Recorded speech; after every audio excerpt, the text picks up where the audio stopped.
Hi, I'm Miko Peled, and I'm speaking to you from Palestine House of Freedom here in Washington, D.C. You may have heard that Israeli Prime Minister Netanyahu had recently asked to be pardoned. And you may recall that when Donald Trump was visiting them and speaking in the Knesset, the Israeli House of Representatives, he talked about the need to give Netanyahu a pardon. But who is the pardon given from, and what is the pardon for? Is it for these horrific crimes that he's been engaged in throughout his political life against the Palestinian people? Is it for committing genocide, murdering children, arresting political prisoners and torturing? It's not for any of that. The Palestinians are not part of the indictment. They're not part of the crimes that he's being indicted for. He has asked the president of the state of Israel, who's complicit in the crimes against the Palestinian people, for pardon because of corruption charges. He was indicted for corruption. And in the big scheme of things, being a politician, these charges are not the worst corruption charges on earth. But that's besides the point. The point is that now Israel is in election mode. The entire political world over there is geared up for elections that are scheduled to take place next fall of 2026. And when you listen to the discourse, as I do, the Hebrew press, the Hebrew shows, the discussions, the debates, and what goes on social media, when you listen to the politicians, there are several things that are not touched on. One of them is the situation in the Gaza death camp. The other one is the refugees, Palestinian refugees. Another one is the fact that Israel is an apartheid state. Another one that's not discussed is the fact that there's a genocide going on. In other words, none of this is important to the Israeli electorate. None of that is being discussed at all.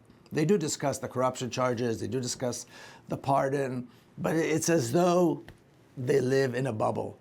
And they actually do live in a bubble. They live in this settler colonial world that has nothing to do with the rest of the country, with the Palestinian people who are the victims of the settler colonial experiment, which is the state of Israel. What this should teach us is that the expectation that many people still have that some political figure within Israeli society, that some political movement would emerge that would be reasonable, that would be open to discussing the Palestinian issue, to be willing to perhaps talk about the need to stop the crimes against humanity perpetrated by the apartheid state. The expectation that something like that would emerge, it's not just unrealistic, it's absolutely crazy. It's madness.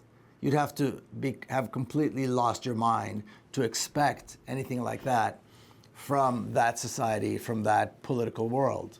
What we should be doing, and we meaning all people of conscience around the world, is making sure we divert all of our resources, human and financial, to the liberation of Palestine, to dismantling apartheid, to liberating the Palestinians in the Gaza death camp, in the ghettos of what used to be the West Bank, from the reign of terror that they have to live through in Jerusalem and in the communities within 1948. That should be the focus.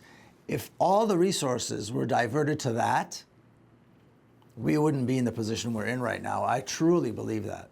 Do Palestinians need aid in the Gaza death camp? Of course they do. They need unlimited, unconditional, and unrestricted aid, and that will never be allowed as long as the apartheid state continues, as long as genocide is part of the agenda. And make no mistake about it, the genocide of Palestinian people is the top priority in the apartheid state's agenda. So as long as that exists, the aid that the Palestinians really need will never be available to them. So that needs to be our priority.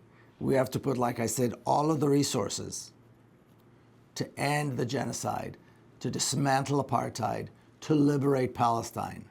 We need to put the freedom of Palestinians, the safety of security of Palestinians, and the liberation of all of Palestine as our top priority. Thank you.